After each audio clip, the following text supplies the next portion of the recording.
Ah, you came back! How delightful to see you again. I'm so glad to see you.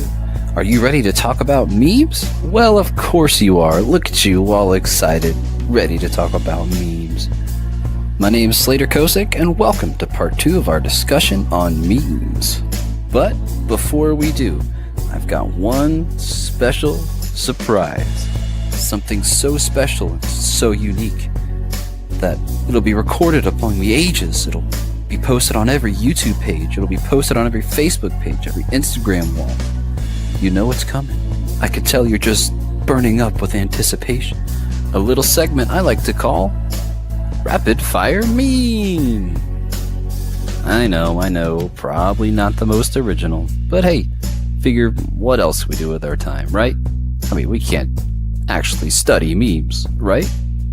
No, I'm just kidding. But here's some interesting facts on some memes. And what better way to start this off than with a classic Doge meme.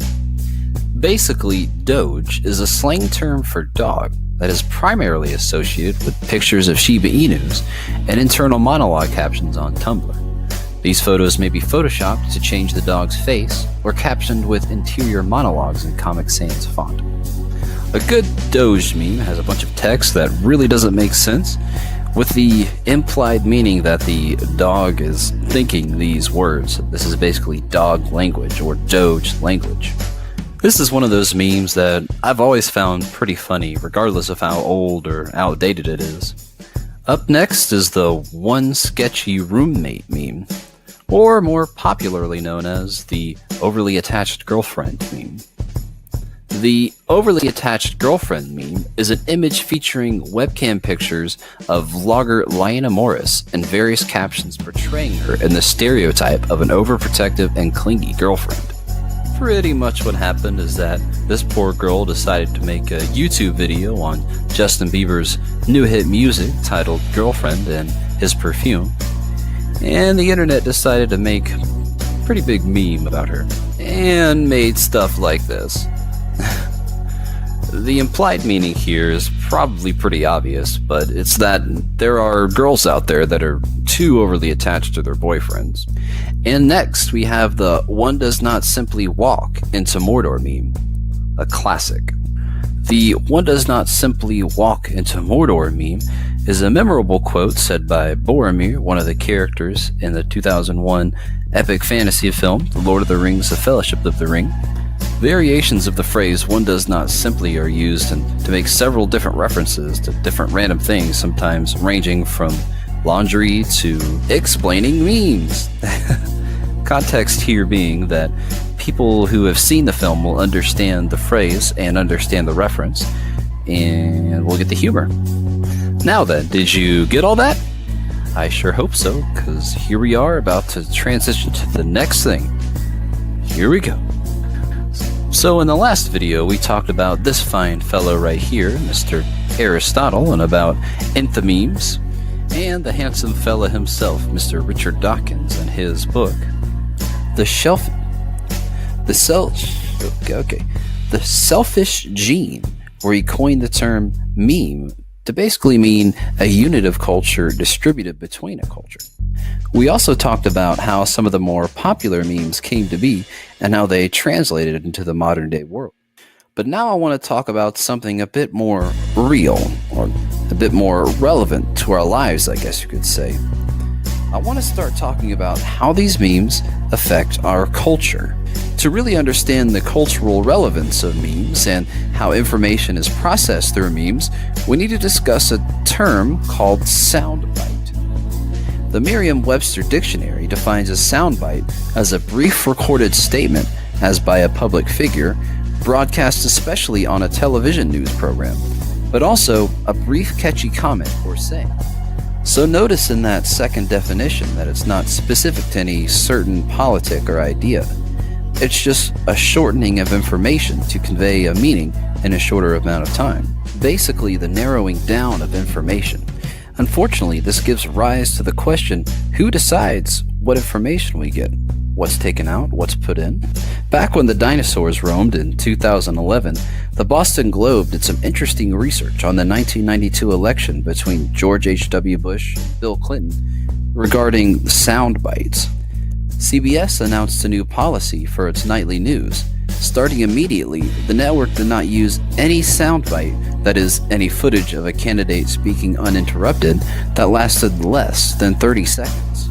They did this as a response to research that showed that average TV sound bites, that is, clips of politicians speaking, had dramatically dropped from 43 seconds in the 1968 presidential election to a mere 9 seconds in the 1988 election. This caused politicians and speakers to really worry that whatever they were trying to say could not be said if it wasn't said in 10 seconds or less. So CBS did a good thing for the politicians and people who wanted to speak for longer times. Seems like they did the right thing, right? Except that it wasn't. It completely failed. People just weren't interested and wouldn't stay tuned in for more than the 30 minutes. The article continues to write that one way to interpret this, of course, is that we've been getting dumber since the 1890s. But the two researchers who did this research for the CBS research said that the soundbite, they argue, seems less from a collapse in standards or seriousness than from the rise of a more sophisticated and independent style of journalism. It's an interesting point of view, but I personally feel like the researchers sort of kind of just overlooked the whole idea of what the soundbite is doing to the culture. I mean, sure, maybe we're just redefining ourselves and the news media, but I mean, doesn't it have some other overarching effects on culture? I don't know, we'll see. But before we do, let's take a quick breather. Go ahead, breathe it in, process all that information. Alright, let's get going. So now that we know that there's some research that backs up that soundbite phenomenon claim, let's look and see what people do with that information. When people take in this information, did they do some research or they just accept it? According to the BLS, or the Bureau of Labor Statistics, in 2016, only about 6% of the general population spent time researching anything on the internet in the entire year. Yes, believe it or not, people are just taking things as they see it. They aren't really doing a whole lot of research on information that they receive. That makes you wonder, if people are doing this for their news information and what they take in as news, what does it do when people take in memes?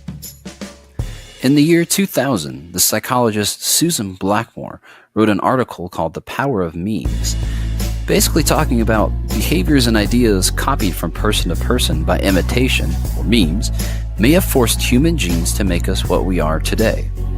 She goes on to write that animals over several years of observation tend to start imitating one another in certain ways, and that over time, as humans share memes together and talk about and discuss these certain images and text, we start imitating each other's ideas. Basically, Miss Blackmore argues that over time, memes can change who we are, our identity, and history. But on that note, thank you guys so much for watching this video. Join me next time as we talk about politics, maybe, among other stuff. You all have been a wonderful crowd. Thank you so much. And I will see you next time.